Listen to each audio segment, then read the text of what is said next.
10ஆம் அதிகாரம். இப்படி இருக்க சகோதரரே, நீங்கள் எவைகளை அறிய வேண்டும் என்றிருக்கிறேன் என்றால், நம்முடைய பிதாக்கள் எல்லாரும் மேகத்துக்கு கீழாய் இருந்தார்கள். எல்லாரும் சமுத்திரத்தின் வழியாய் நடந்து வந்தார்கள். எல்லாரும் மோசேக்குள்ளாக மேகத்தினாலும் சமுத்திரத்தினாலும் ஞான ஸ்நானம் பண்ணப்பட்டார்கள். எல்லாரும் ஒரே ஞான போஜனத்தை புசித்தார்கள். எல்லாரும் ஒரே ஞான பானத்தை குடித்தார்கள். எப்படியெனில் அவர்களோட கூட சென்ற ஞான கண்மலையின் தண்ணீரை குடித்தார்கள். அந்த கண்மலை கிறிஸ்துவே. அப்படி இருந்தும் அவர்களில் அதிகமான பேர்களிடத்தில் தேவன் பிரியமாய் இருந்ததில்லை. ஆதலால் வனாந்தரத்திலே அவர்கள் அழிக்கப்பட்டார்கள்.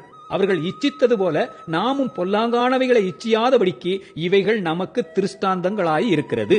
ஜனங்கள் புசிக்கவும் குடிக்கவும் உட்கார்ந்து விளையாட எழுந்திருந்தார்கள் என்று எழுதியிருக்கிறபடி அவர்களில் சிலர் விக்கிரக ஆராதனைக்காரர் ஆனது போல நீங்களும் ஆகாதிருங்கள்.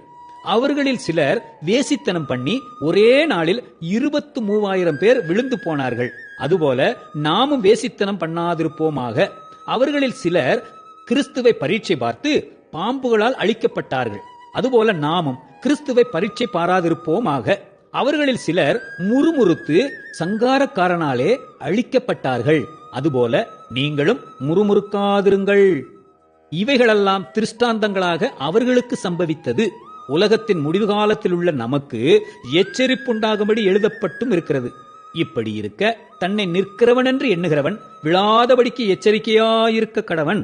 மனுஷருக்கு நேரிடுகிற சோதனையே அல்லாமல் வேறே சோதனை உங்களுக்கு நேரிடவில்லை.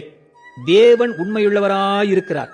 உங்கள் திராணிக்கு மேலாக நீங்கள் சோதிக்கப்படுவதற்கு அவர் இடம் கொடாமல் சோதனையை தாங்கத்தக்கதாக சோதனையோடு கூட அதற்கு தப்பிக்கொள்ளும்படியான போக்கையும் உண்டாக்குவார். ஆகையால் எனக்கு பிரியமானவர்களே, விக்கிர ஆராதனைக்கு விலகி ஓடுங்கள். உங்களை புத்திமான்கள் என்று எண்ணி பேசுகிறேன். நான் சொல்லுகிறதை நீங்களே நிதானித்து பாருங்கள். நாம் ஆசீர்வதிக்கிற ஆசீர்வாதத்தின் பாத்திரம் கிறிஸ்துவனுடைய இரத்தத்தின் ஐக்கியமாய் இருக்கிறதல்லவா? நாம் பிட்கிற அப்பம் கிறிஸ்துவனுடைய சரீரத்தின் ஐக்கியமாய் இருக்கிறதல்லவா? அந்த ஒரே அப்பத்தில் நாம் எல்லாரும் பங்கு பெறுகிறபடியால் அநேகரான நாம் ஒரே அப்பமும் ஒரே சரீரமுமாயிருக்கிறோம். மாம்சத்தின்படியான இஸ்ரவேலரை பாருங்கள். பலிகளை புசிக்கிறவர்கள் பலிபீடத்தோட ஐக்கியமாய் இருக்கிறார்கள் அல்லவா? இப்படி இருக்க விக்கிரகம் ஒரு பொருளென்றும் விக்கிரகத்துக்கு படைக்கப்பட்டது ஒரு பொருளென்றும் நான் சொல்லுகிறேனோ? அஞ்ஞானிகள் பலியிடுகிறவைகளை தேவனுக்கு அல்ல பேய்களுக்கே பலியிடுகிறார்கள் என்று சொல்லுகிறேன்.